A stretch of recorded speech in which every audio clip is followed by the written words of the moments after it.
حابة اكمل مع حضراتكم الجزء الثاني من الفسيخ، لان انا الجزء الاولاني صورته وانا في مصر، ما كنتش عندي النية ان انا اعمل اي فيديو لفسيخ او لاي حاجة.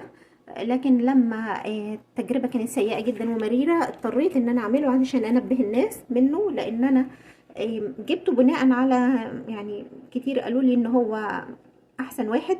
وكمان لقيت فيديوز كتيرة على اليوتيوب بتقول ان هو احسن، يعني في بعض مش كتيرة، لا، في بعض الفيديوهات قالت ان هو الفسيخ بتاعه جربوه حلو. طبعا انا لما عرفت ان هو بيعمل دليفري وما عنديش اي حد قريب يعني بيبيع فسيخ، قلت خلاص نتصل نعمل دليفري ويجيب لنا. آه،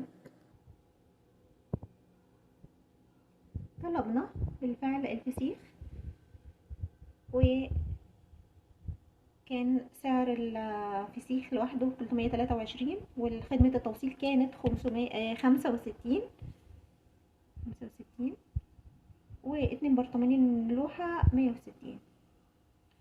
مفيش كل ده فيه مشكلة.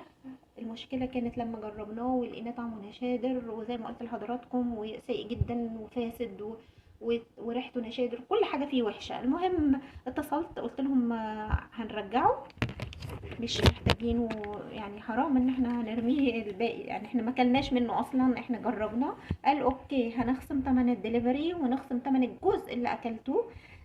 اوكي، ما فيش مشكلة، اخصمه.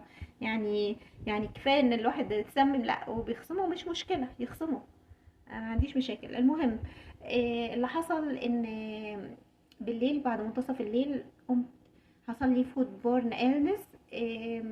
طبعا كانت الدايرية بتبقى أعراضه، بس كانت دايرية خفيفة، فما كنتش يعني معتقدة ان ممكن يجيلي تسمم غذائي.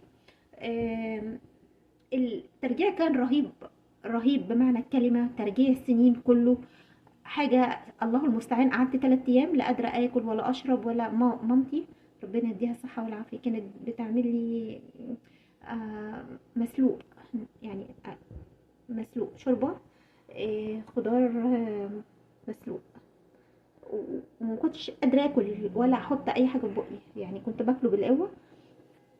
للأسف الشديد كان 3 ايام قعدت تعبانة جدا بسبب الموضوع ده. كرهت حاجة اسمها يعني في سمك، مش مجرد فسيخ بس او رنجة، لا، سمك. اي كلمة سمك تيجي قدامي احس اني عايزة ارجع. نفسي يغمى عليا بس.